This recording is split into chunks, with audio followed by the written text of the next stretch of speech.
NDA கூட்டணியில் தொடருவதா அல்லது வேண்டாமா என்பது குறித்து ஜெகன்மூர்த்தி இன்று முக்கிய ஆலோசனை மேற்கொள்ள இருப்பதாக தகவல் கிடைக்கப்பெற்றிருக்கிறது. கூடுதல் விவரங்களை எமது செய்தியாளர் தாயுமானவன் வழங்கிட கேட்கலாம். தாயுமானவன், முழு விவரங்கள் என பதிவு பண்ணுங்க. தேசிய ஜனநாயக கூட்டணியில இடம்பெற்றிருக்கக்கூடிய அனைத்து கட்சிகளுக்குமான அந்த தொகுதி பங்கீடு தொடர்பான அறிவிப்பு என்பது நேற்று தினம் அதிமுக தலைமை அலுவலகத்துல அதிகாரப்பூர்வமாக நடைபெற்றது.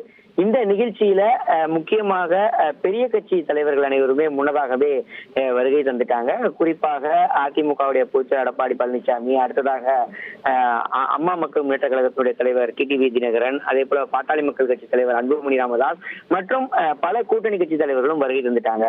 ஆனா பூவை ஜெகன்மூர்த்தி, புரட்சி பாரதம் கட்சியினுடைய தலைவர் பூவை ஜெகன்மூர்த்தி வருவது மட்டும் காலதாமதம் என்பது ஏற்பட்டது. இதன் காரணமாக அந்த செய்தியாளர் சந்திப்பும் கூட தாமதமாகத்தான் தொடங்கியிருந்தது. செய்தியாளர் சந்திப்பின் போது எந்தெந்த கட்சிகளுக்கு எந்தெந்த தொகுதிகள் என்பது தொடர்பான அறிவிப்பை அதிமுக பொதுச்செயலாளர் எடப்பாடி பழனிசாமி வெளியிட்டிருந்தார். அதுல புரட்சி பாரதம் கட்சிக்கு ஒரு தொகுதி ஒதுக்கீடு செய்யப்படுவதாகவும், கீழ்வைத்தியநாதகுப்பம் தொகுதியில புரட்சி பாரதம் கட்சி போட்டியிடும் எனவும் சுட்டிக்காட்டியிருந்தார். தொடர்ந்து கூட்டணியில அங்கம் வைக்கக்கூடிய சிறிய கட்சிகள் பலவுமே தொடர்ச்சியா தாமரை சின்னத்துல போட்டியிடுவதை விருப்ப தேர்வாக வைத்திருக்கக்கூடிய நிலையில 3 கட்சிகள் இன்னமும் எந்த சின்னத்துல போட்டி என்பது தொடர்பான அறிவிப்பை வெளியாகாத ஒரு சூழல் இருந்தது. குறிப்பா ஐஜேகே 2 தொகுதிகள் ஒதுக்கீடு செய்யப்பட்டிருக்கிறது. தமிழக மக்கள் முன்னேற்ற கழகத்திற்கு ஒரு தொகுதி, புரட்சி பாரதத்திற்கு ஒரு தொகுதி என இந்த 3 கட்சிகளிட ஒரு 4 தொகுதிகள் இருக்கக்கூடிய நிலையில் இவர்கள் அதிமுகவுடைய இரட்டை சின்னத்தில் போட்டியிடுகிறார்களா அல்லது பாஜகவுடைய தாமரை சின்னத்துல போட்டியிடுகிறார்களா என்ற கேள்வி என்பது எழுந்திருந்தது. அதிமுகவை பொறுத்தமட்டில் 169 தொகுதியில நேரடியாக இரட்டை இலையில களம் காண்றாங்க. கூட்டணி கட்சிகள்ல இந்த 4 தொகுதிகளை அதிமுகவுடைய இரட்டை இலை சின்னத்துல போட்டியிட வைப்பதற்கும் தொடர்ந்து பேச்சுவார்த்தை என்பது நடைபெற்று வந்தது.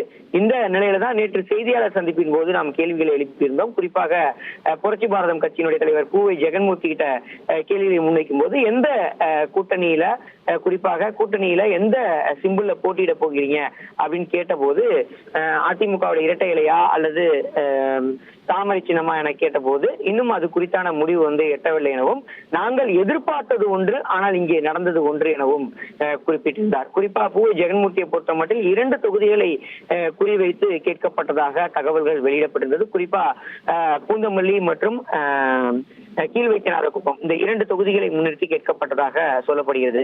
இந்த கீழ்வைத்தியநாதகுப்பம் மட்டும் பூவை ஜெகன்மூர்த்திக்கு ஒதுக்கப்பட்டதன் காரணமாக இந்த தேசிய ஜனநாயக கூட்டணியில தொடர்வதா அல்லது கூட்டணியில் இருந்து விலகுவதா என்பது தொடர்பான ஒரு முக்கியமான ஆலோசனையை இன்று மாலை 4 மணி அளவுல பூவை ஜெகன்மூர்த்தி மேற்கொள்ள இருப்பதாக தகவல் வெளியிடப்பட்டிருக்கிறது. இந்த ஆலோசனை கூட்டத்துக்கு பிறகாகவே அவர் என்டிஏவில் தொடர்வாரா, ஒருவேளை தொடரக்கூடிய பட்சத்துல அவருக்கு ஒதுக்கீடு செய்யப்பட்டிருக்கக்கூடிய கேவிக்குப்பம் தொகுதியில என்ன சிம்பல்ல போட்டியிட போகிறார் என்பது தொடர்பான அறிவிப்பும் வெளியாகும் என எதிர்பார்க்கப்படுகிறது. விவரங்களுக்கு நன்றி தாயுமானவன். ஒரு தொகுதி ஒதுக்கப்பட்ட நிலையில் என்டிஏ கூட்டணியில் தொடர்வது குறித்து பூவை ஜெகன்மூர்த்தி இன்று முக்கிய ஆலோசனை மேற்கொள்ள இருப்பதாக தகவல் வெளியாகியுள்ளது. முக்கிய செய்தியாக பார்த்தோம். 1,27,00,000 மனங்களை வென்ற தந்தி டிவி யூடியூப் சேனல். தவிர்க்க முடியாத தம்ப்நெயில்ஸ், கலக்கலான கான்டென்ட்ஸ். நீங்களும் இந்த குடும்பத்தில் இணைய இப்பவே சப்ஸ்கிரைப் பண்ணுங்க. அசுரபலம் கொண்ட எங்கள் டிஜிட்டல் கரங்களில் உங்கள் விளம்பரங்களை சேர்க்க வாட்ஸ்அப் பண்ணுங்க. 8939888378. Email advttv@dttv.in.